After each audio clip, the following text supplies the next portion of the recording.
that it's an unknown quantity, and she wants to have nothing to do with it, so she won't talk to you. You have to wait for a while to get your telegram. Okay, we all know this. We've been through it, and by the time you get to be a man, it's very easy to deal with.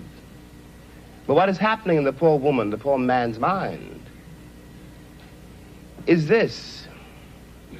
They've been raised to believe, and by now they helplessly believe, that no matter how terrible their lives may be, and their lives have been quite terrible, and no matter how far they fall, no matter what disaster overtakes them, they have one enormous knowledge and consolation, which is like a heavenly revelation. At least they are not black. Now I suggest that of all the terrible things that can happen to a human being, that is one of the worst.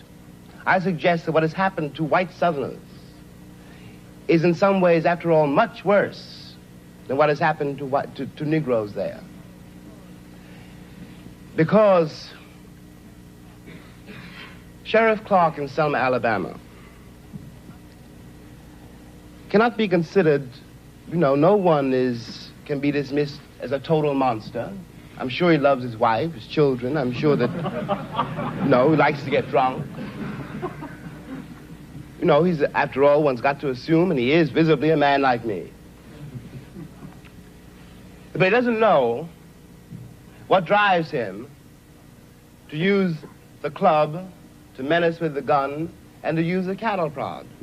Something awful must have happened to a human being to be able to put a cattle prod against a woman's breast, for example. What happens to the woman is ghastly. What happens to the man who does it is in some ways much, much worse.